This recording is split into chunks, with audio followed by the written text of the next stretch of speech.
In a world that's just so full of noise, where it's so easy to feel unheard and completely unseen, we're going to look back about 1,400 years ago to a story about a leader who chose to listen when absolutely no one else would.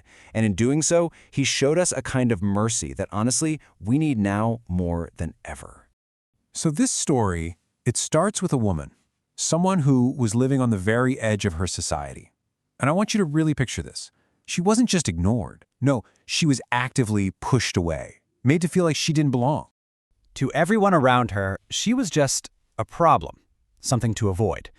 Instead of trying to see the person behind the pain, they just slapped a single, cruel label on her and moved on. Can you imagine how alone she must have felt? Surrounded by people, but her voice completely silenced before she even got a chance to speak. It was like she didn't exist. But then, right when it seems like all hope is gone, one person does something different. He doesn't turn away with the crowd. He turns towards her. He follows her. So this first story, it's not just about what happened. It's about a core principle, the incredible mercy of just listening. And doesn't this just hit home today? I mean, how many of us have felt totally invisible? Like you're trying so hard to explain what you're going through, but it feels like everyone around you is just too busy to even hear it. This is what the people around the prophet said when she came up to him.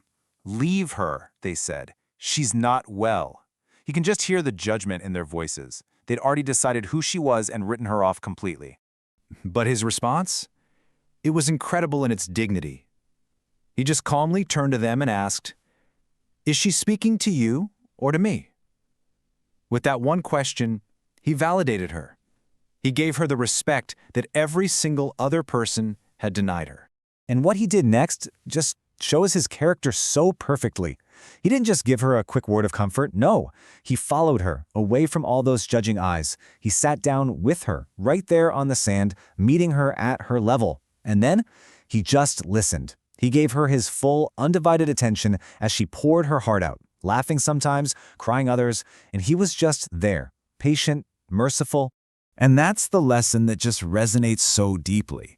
Sometimes the greatest gift you can give someone isn't your money, it's your attention. That focused, pure, active listening, it has the power to heal a heart in a way that nothing else can. But this idea builds. Let's get into our next story. Because the prophet's mercy wasn't just passive. It wasn't just about listening. It was also about active, powerful justice. Okay, so try to picture this. A poor trader, a total stranger, comes to Mecca to sell his goods. He makes a deal with a powerful, influential local man, who then just refuses to pay him. The trader is desperate. He goes to the city leaders for help. And what do? They laugh at him, they mock him. So now he's stranded, no home, no food, and absolutely no one to turn to. And as this desperate man approached the prophet, peace be upon him, he didn't even have to get a word out. The prophet looked at him, and with this incredible empathy, he just saw it. He saw the pain. He said, "You seem like a stranger, and you seem troubled." Can you even imagine the relief in that moment? After being cheated, mocked, and ignored by the most powerful people in the city, here was one person who saw him, who acknowledged his pain. And that simple recognition was enough to just break him open. He just started to cry.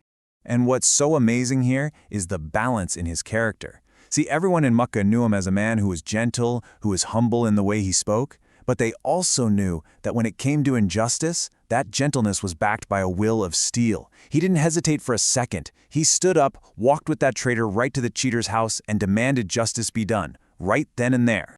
And this is so important. Mercy isn't weakness. Not at all. True mercy has a backbone. It stands up, it speaks out, and it protects the people who are being wronged. It is strength. It is justice. So you see, these stories, they aren't just history lessons. They're meant to be mirrors for us. They're asking us to take a hard look at our own lives, at our own communities, and ask ourselves, where do we stand? Just for a moment, imagine it's the day of judgment, and we're standing there being asked about the time we were given on this earth. And the question comes, did you help the weak? Were you someone who walked away from the person in need, or were you the one who walked towards them? Did you comfort the lonely? Did you give a moment of your time to someone who felt invisible, just like that woman in the desert? And did you defend the oppressed? Did you use your voice, your strength, your influence to stand for what was right, like the prophet did for that poor trader? I mean, think about it. The leader of a nation, taking the time to sit on the ground and just listen to someone's pain. That's the example. That's the standard. If this story touched your heart in any way, please share it with someone you know who might need to hear it today. When you like and subscribe, you help these messages of true mercy find the hearts that need to hear them the most. Because really, in the end, that's what it's all about. One small act of kindness, one moment of real listening, it can soften a heart. And believe me, a softened heart can absolutely change a life.